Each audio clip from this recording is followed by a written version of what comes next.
फातिमा की रानी माँ, प्रभु यीशु की माँ, आसरा तू ही है माँ।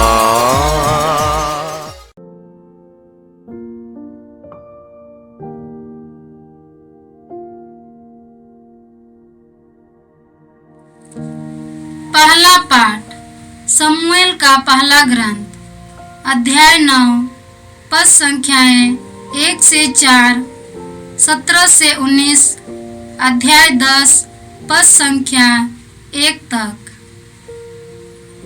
बेन्यामीन प्रांत में एक कीश नामक धनी मनुष्य रहता था।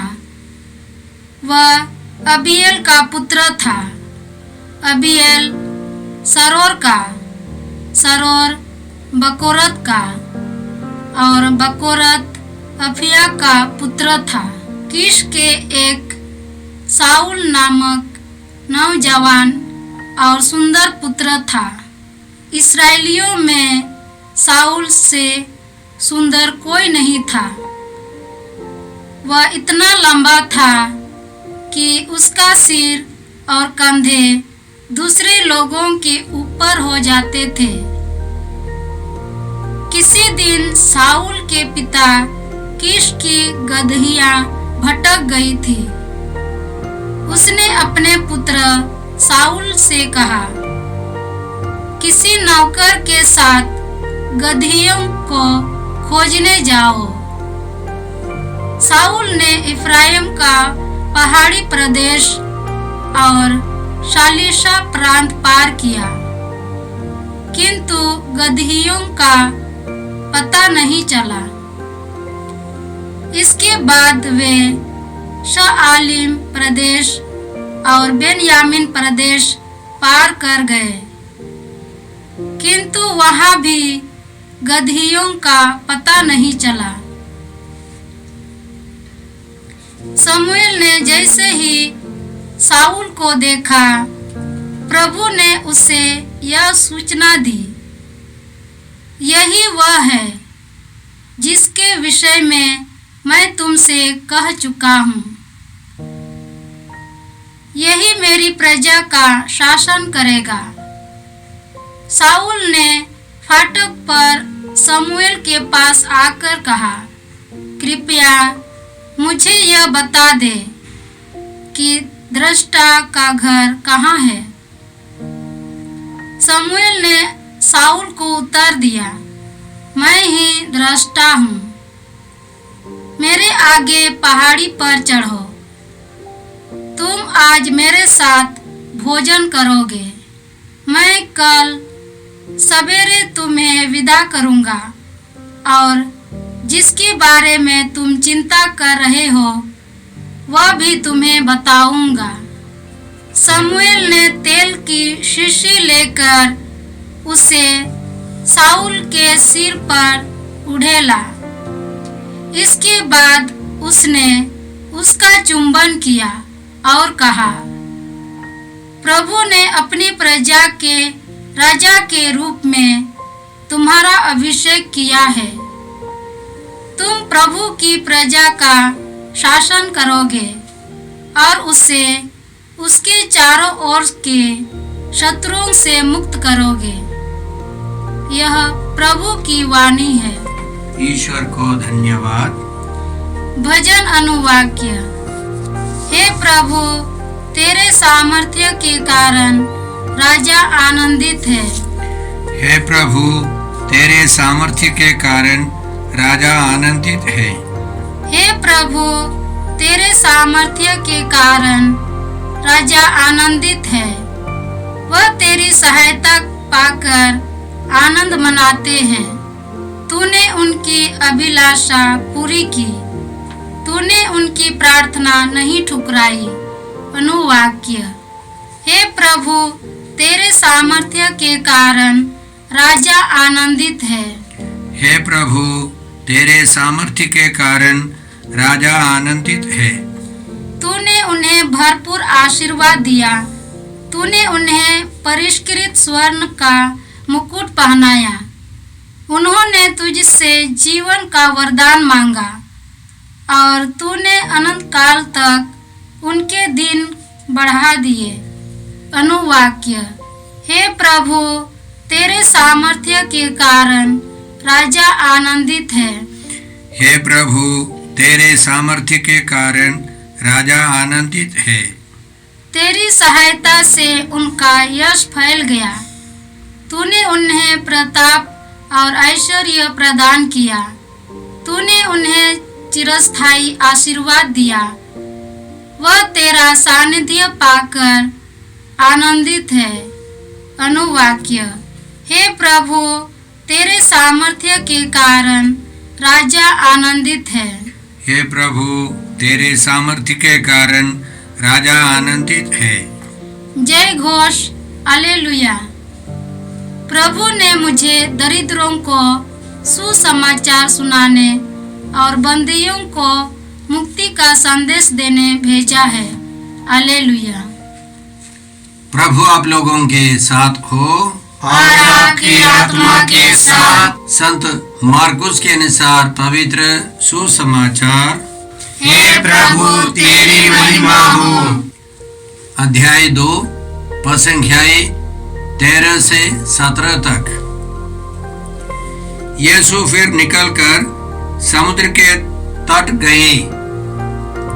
सब लोग उनके पास आ गए और यीशु ने उन्हें शिक्षा दी। रास्ते में यीशु ने अल्फाई के पुत्र लेवी को चुंगी घर में बैठे हुए देखा और उससे कहा, मेरे पीछे चले आओ। और वह उठकर उनके पीछे हो लिया। एक दिन यीशु अपने शिष्यों के साथ लेवी के घर भोजन पर बैठे।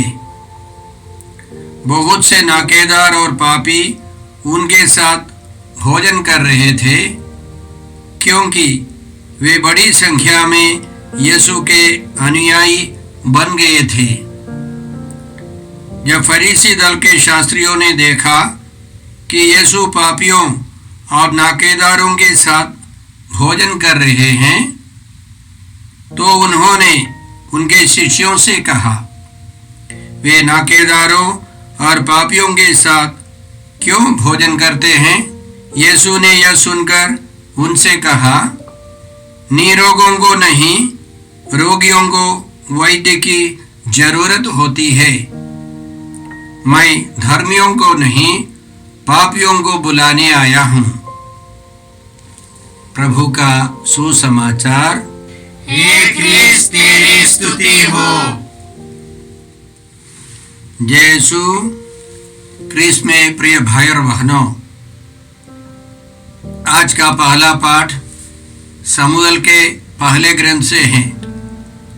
अध्याय 9 और 10 से हमने सुना कि ईश्वर ने इस्राएल के इतिहास में एक महत्वपूर्ण कार्य किया।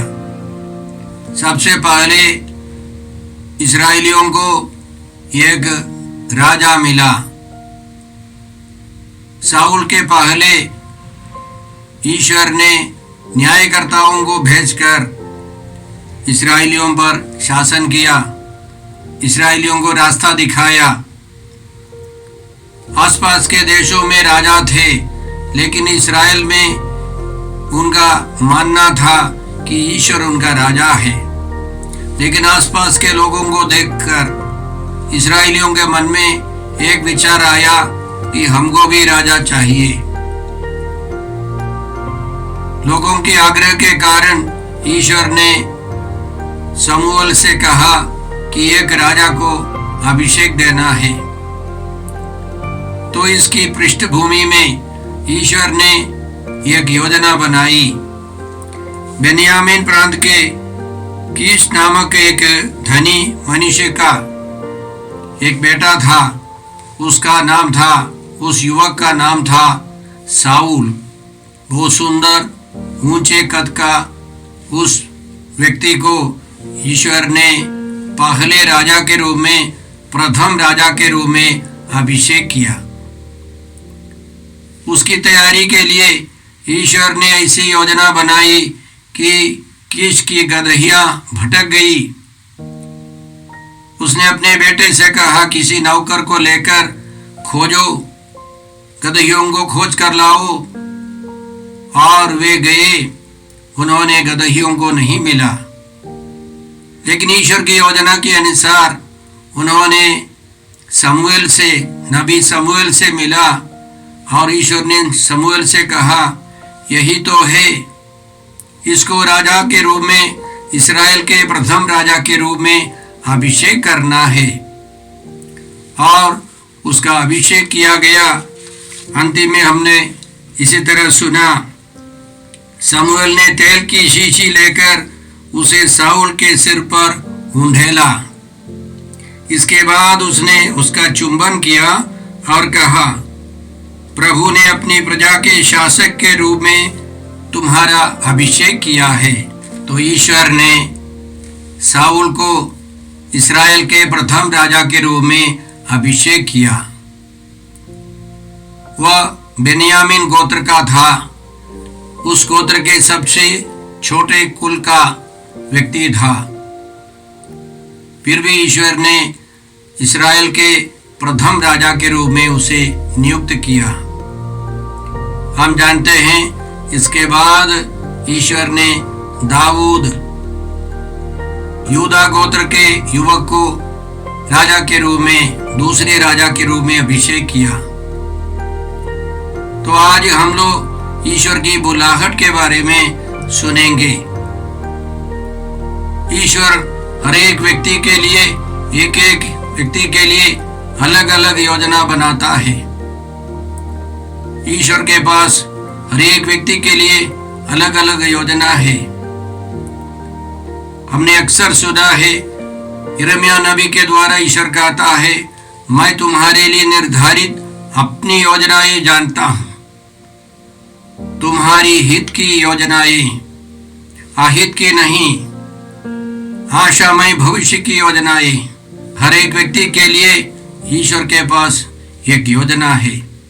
उस योजना के अनुसार हमको जीवन बिताना है।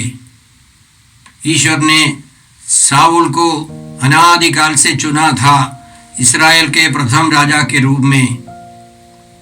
और आगे हम लोग पढ़ेंगे कि वह अन्य लोगों के साथ पवित्र आत्मा की प्रेरणा से भविष्यवाणी करता है, तो एक तरह का नबी भी बनता है। इसी तरह हर एक व्यक्ति को ईश्वर अपनी योजना के अनुसार इस दुनिया में भेजता है। हम अपनी अपनी बुलाहट के लिए ईश्वर को धन्यवाद दें और अपनी बुलाहट के अनुसार जीवन बिताने के लिए कृपा मांगे। आज के सुसमाचार में हमने सुना कि प्रभु यीशु ने अल्फाई के पुत्र लेवी को बुलाया, उससे कहा मेरा अनुसरण करो, और उसने सबको छोड़कर यीशु का अनुसरण किया।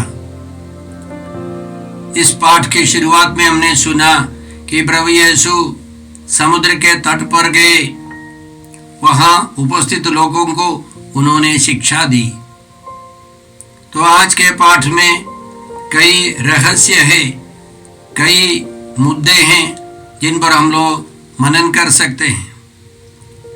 सबसे पहले हम लोग इस बात पर मनन करें कि यीशु ने शिक्षा दी स्वर्ग राज्य के बारे में। स्वर्गीय रहस्यों को यीशु ने लोगों को समझाया।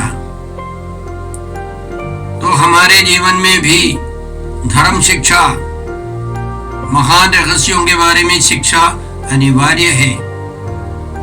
हम जानते हैं हम लोग अपने बच्चों को या अन्य लोगों को हम तरह तरह की शिक्षाएं देते हैं, लेकिन धर्म शिक्षा, स्वर्ग राज्य के बारे में, ईश्वर के वचन के बारे में शिक्षा बहुत कम है।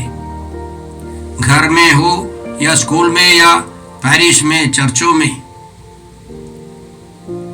जितना हम लोग ईश्वर की शिक्षा देंगे, ईश्वर के वचन की शिक्षा देंगे, उतने गहराई से हमारे लोग, हमारे युवक युवतियां गहराई से विश्वास कर अच्छे व्यक्ति बनेंगे। बहुत सारे स्तर पर धर्म शिक्षा की कमी है, ईश्वर के वचनों पर चर्चा की कमी है। हम लोग जब जुट जाते हैं अधिकतर दुनियादारी की बातें करते हैं। याद रखें, मध्य युग में सब दुकानों में, यहाँ तक नाई के बार्बर शॉप में भी स्वर्गराज के बारे में चर्चा होती थी। अभी हम लोग ज़्यादा दुनियादारी की बातें करते हैं। यीशु हमको सिखाते हैं कि ईश्वर के वचनों के आधार पर स्वर्गीय रहस्यों पर हमें चर्चा करनी है। दूसरा है यीशु रास्ते में यीशु ने लेवी को बुलाया और उससे कहा, मेरा अनुसरण करो। यीशु के पीछे पीछे जाना है, आगे आगे नहीं। जो आगे जाता है वो यीशु को ले जाता है, उसके पास ईश्वर नहीं है। संत यूहन्ना के दूसरे पत्र के अध्याय 1 है, उसमें वचन नंबर 9 में पढ़ते हैं, जो मसीह की शिक्षा की सीमा के अंदर नहीं रहता बल्कि उससे आगे बढ़ता है, उसे ईश्वर प्राप्त नहीं है। जो शिक्षा की सीमा के अंदर रहता है उसे पिता और पुत्र दोनों प्राप्त हैं। तो जो यीशु मसीह की शिक्षा के अधीन यानी यीशु का अनुसरण करता है, यीशु की शिक्षा के अधीन रहता है, उसे पिता ईश्वर यीशु पवित्र आत्मा प्राप्त है। जो उसके बाहर जाता है, यीशु के आगे आगे जाता है, उसे ईश्वर नहीं है। तो हमको यीशु के पीछे पीछे जाना है, धीरे धीरे हमको यीशु के समान बनना है। इसलिए यीशु ने बुलाया। हम लोग पुराने व्यवस्था में भी इसी तरह पढ़ते हैं, राह चलते एलिया नबी ने एलीशा को देखा, हल जोतते हुए देखा और उसको बुलाया, अपनी चादर उसके ऊपर डाली। एलीशा ने एलिया का अनुसरण किया, उसका नौकर बनकर उसका अनुसरण किया। उसी तरह यीशु राह चलते अल्फाई के पुत्र लेवी को बुलाते हैं। इसका मतलब यह नहीं है कि तुरंत ऐसे ही यीशु के पीछे वो गया। वो यीशु की शिक्षा सुन रहे थे। समुद्र के किनारे उनका ऑफिस था, वो चुंगी वसूल करने वाला था। उसने यीशु की शिक्षा सुनी। मरिया वाल्तोरता नामक एक महिला की किताब में the poem of the man God, उस किताब में लिखा है कि समय समय पर लेवी कुछ पैसे भेजते थे यीशु के पास। यीशु और उनके शिष्यों को थैली में पैसा मिलता था। तो कई शिष्यों ने पूछा, ये कहां से मिला, ये कौन देता है? तो यीशु को मालूम था लेवी भेज रहा है। इसका मतलब यह है कि यीशु के वचनों को, यीशु की शिक्षा को सुनकर धीरे धीरे लेवी में परिवर्तन आ रहा था। एक समय आया, लेवी ने सब कुछ छोड़कर यीशु का अनुसरण किया। और उसके आगे हम पढ़ते हैं, उसी लेवी ने यीशु के आदर में एक भोज दिया। सब तरह के लोग यीशु के साथ भोजन करने आए। नाकेदार और समाज के पापी समझने वाले लोग सब यीशु के साथ भोजन कर रहे थे। तो फरीसियों ने, शास्त्रियों ने शिकायत की, यीशु पापियों के साथ भोजन कर रहे हैं। उन दिनों कोई भी व्यक्ति किसी के साथ भोजन करता है, इसका मतलब उन सबों के साथ घनिष्ठ रिश्ता जोड़ते हैं, एक हो जाता है। अब यीशु पापियों के साथ मिल जाते हैं। क्यों उन लोगों ने शिकायत की? उन दिनों फरीसी लोग समझते थे कि जो पापियों के साथ मिलता है, पापियों के साथ रहता है, वो पापी बन जाता है। लेकिन यीशु का मानना है पापों से दूर रहना पवित्रता है। फरीसी लोग, शास्त्री लोग मानते थे कि पापियों के साथ रहना पाप है। पापियों से दूर रहना पवित्रता है। यीशु का मानना है पापियों को स्वीकार कर पापों से दूर रहना है। हमको इस दुनिया में रहना है, लेकिन पापों से दूर रहना है, वही पवित्रता है।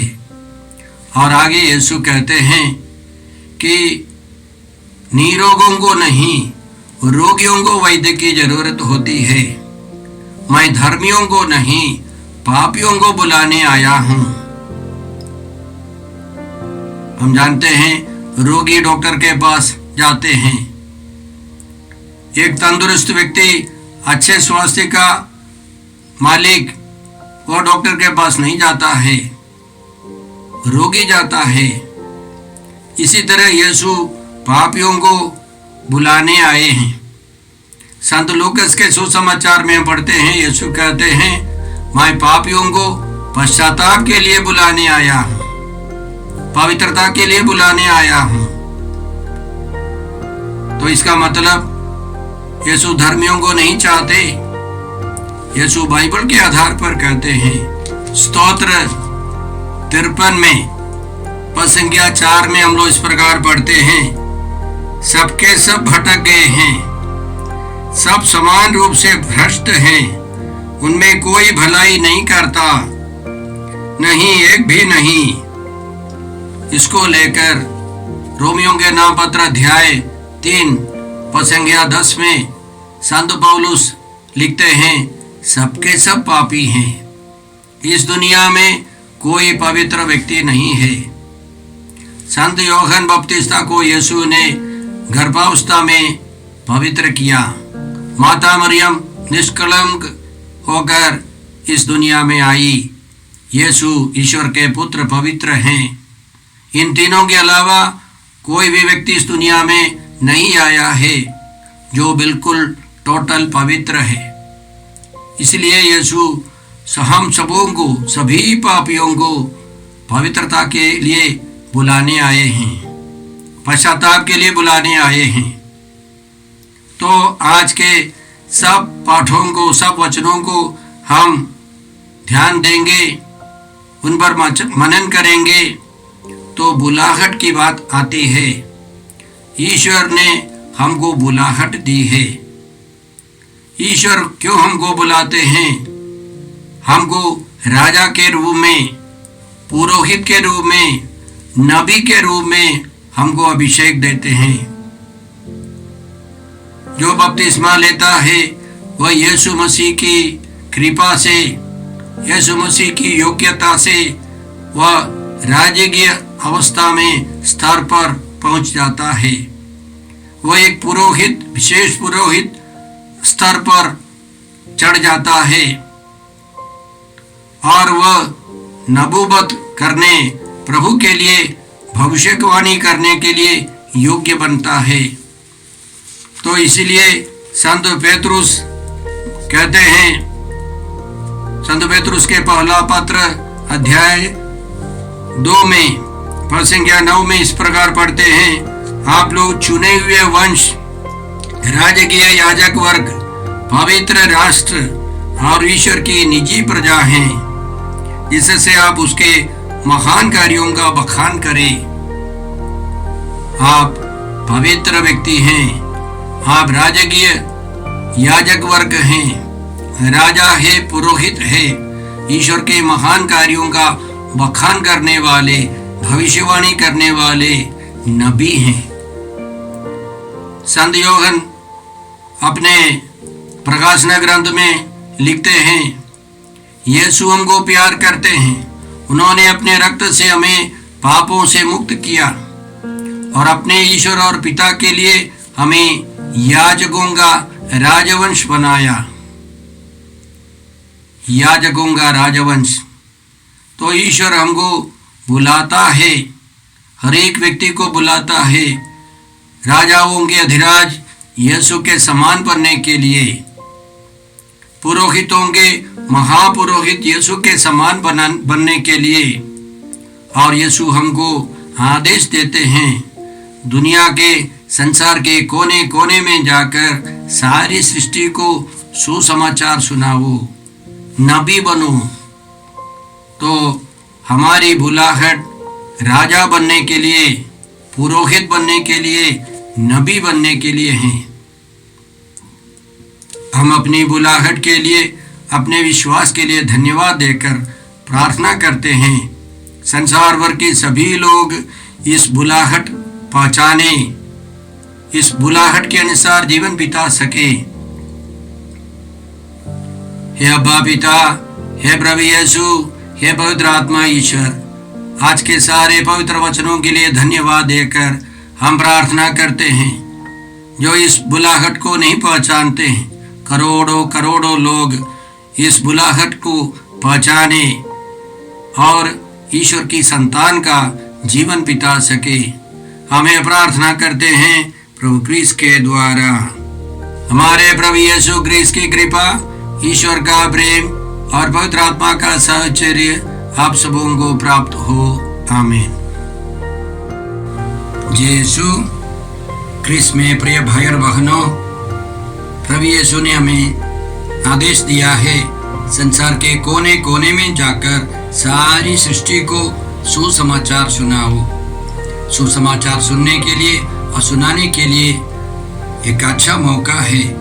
आप कृपया इस चैनल का सब्सक्राइब करें, लाइक करें, शेयर करें, बेल आइकन दबाएं ताकि यहाँ की नई वीडियोस की सूचना आपको मिलती रहेगी।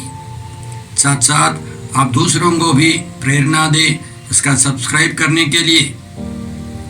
याद रखें, कल के मिसा के दैनिक पाठ और उस पर टिप्पणियाँ आज ही दोपहर के बाद हम लोग अपलोड करते हैं।